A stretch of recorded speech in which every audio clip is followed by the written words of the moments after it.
Hello मेरे प्यारे दोस्तों, लेसर चैप्टर हम लोग फिजिक्स में पढ़ रहे हैं और लेसर में बाबू हम लोग आज वीडियो नंबर 7 लेकर के आए हैं। वीडियो नंबर 7 में हम लोग को टॉपिक का नाम है बाबू मेन कंपोनेंट ऑफ लेसर, माने कि लेसर के प्रमुख भाग कौन कौन से हैं। ठीक है, ध्यान से देखिए बाबू, जस्ट इसके पीछे वाला जो वीडियो बना था पार्ट 6 जो बना था बाबू, वो लेसर के बारे में था कि लेसर होते क्या हैं, लेसर देखने में कैसे होते हैं, लेसर से जो लाइट निकलती है वो लाइट मतलब कैसी लाइट होती है। ठीक है, इन सब चीजों पर हमने बाबू वीडियो नंबर 6 बनाया था। उसके पहले के 5 वीडियो बाबू लेसर को अच्छे से समझने के लिए कुछ स्टेटमेंट थे।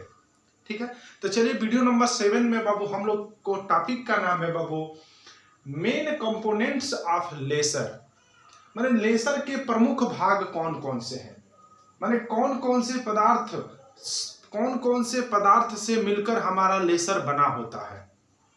ठीक है, यही हम आज के टॉपिक में बाबू आप लोगों को बताएंगे इस वीडियो में कि हाँ भाई लेसर में कौन कौन से पदार्थ प्रयोग किए जाते हैं।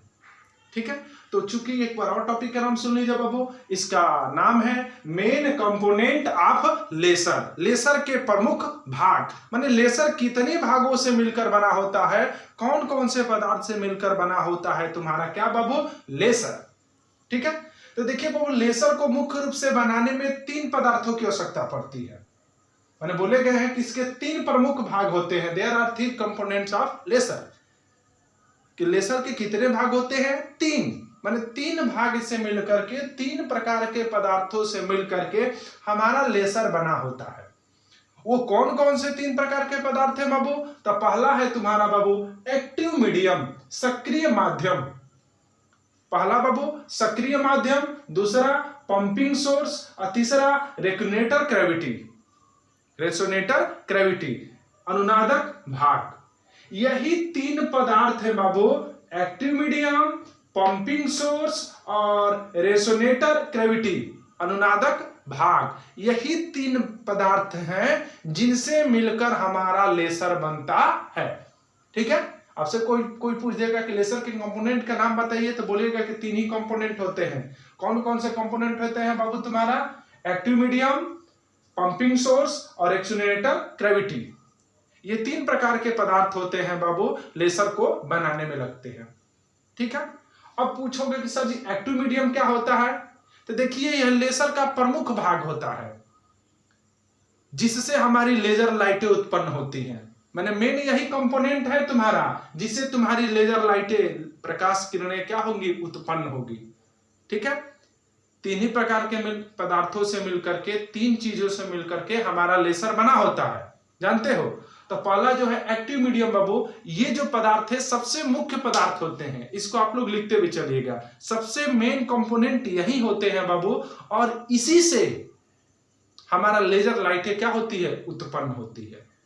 तो देखिए बाबू एक सिंपल आपको डायग्राम बना चुके हैं, ये जो देख रहे हैं बॉक्स में बाबू, इसका नाम दे दिया है एक्टिव मटेरियल। इसी मटेरियल को बाबू हम लोग क्या करेंगे, जब एनर्जी देंगे तो इसमें से किरणें निकलेंगी जिसको हम लोग लेजर किरणें कहेंगे। ठीक है, तो चलिए हम लोग करते हैं बाबू, एक्टिव मटेरियल में क्या क्या हो सकते हैं, कोई गैसें हो सकती हैं, कोई ठोस पदार्थ हो सकता है जैसे क्रोमियम या कोबाल्ट हो सकता है, या कोई सेमीकंडक्टर हो सकता है, सिलिकॉन या जर्मेनियम का। माने एक्टिव मटेरियल जो मुख्य पार्ट होता है तुम्हारा लेसर का बाबू, वह बाबू क्या क्या हो सकता है तुम्हारा, कोई गैस हो सकती है, गैस में आपको देख लेंगे हीलियम नियॉन गैस देख लेंगे, या कोई सॉलिड पदार्थ हो सकता है, क्रोमियम या कोबाल्ट हो सकता है, या कोई बाबू सेमीकंडक्टर हो सकता है। ये तुम्हारे बाबू हो सकते हैं मेन कंपोनेंट बाबू एक्टिव मीडियम का, जिससे हमारा लेजर किरणें उत्पन्न हो सकती है। कोई दिक्कत। दूसरा बाबू 3 मुख्य भाग होते हैं लेसर का, जिसमें पहला पढ़ लिए एक्टिव मीडियम, जो लेसर का प्रमुख भाग होता है जिसमें से प्रकाश किरणें उत्पन्न होती है, और वह पदार्थ क्या क्या हो सकता है, कोई गैस हो सकता है, कोई ठोस हो सकता है, कोई सेमीकंडक्टर हो सकता है, ईटीसी लगा दीजिए। ठीक है, अगला जो होता है लेसर का दूसरा कंपोनेंट होता है पंपिंग सोर्स। माने कहने का मतलब यह है बाबू कि यह स्वतः प्रकाश उत्पन्न नहीं करेगा, इसमें से लाइट उत्पन्न करने के लिए बाबू हमको एनर्जी देनी पड़ेगी, और वही एनर्जी देने वाले सोर्स को हम लोग कहेंगे बाबू पंपिंग सोर्स। माने एक्टिव मटेरियल को जिस माध्यम से हम लोग ऊर्जा देते हैं कि ताकि उसमें से लेजर लाइट निकले, उसी को हम लोग कहते हैं पंपिंग सोर्स। फिर से एक बार सुनिए बाबू, एक्टिव मटेरियल को हम लोग एनर्जी देंगे तभी ना उसमें से लेजर लाइटें निकलेंगी बाबू, प्रकाश किरणें निकलेंगी। तो वही जिस स्रोत से तुम ऊर्जा दे रहे हो उसी को तुम लोग कहोगे बाबू पंपिंग सोर्स कहोगे। ठीक है, वो पंपिंग सोर्स कैसे हो सकता है बाबू तुम्हारा? तो कोई ऑप्टिकल पंपिंग द्वारा हो सकता है, माने किसी ऑप्टिकल के द्वारा हम लोग क्या कर रहे हैं उसको एनर्जी दे, या इलेक्ट्रिक के द्वारा एनर्जी दे।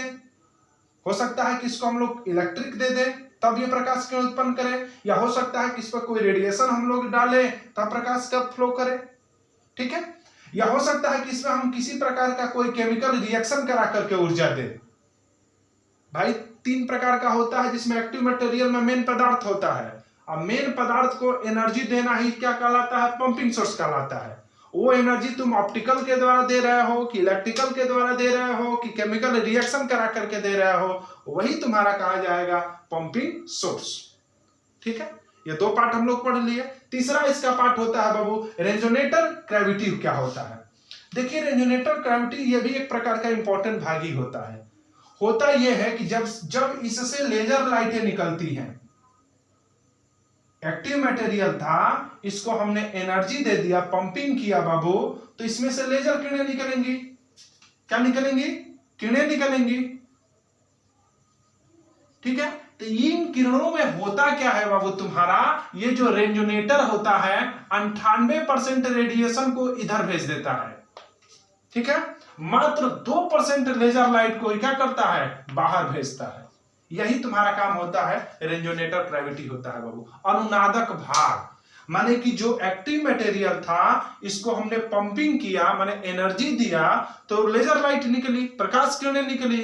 तो प्रकाश किरणों टोटल 100% अगर मान रहे हैं तो 98% को पुनः यह रिफ्लेक्ट करा करके इधर ही लाता है।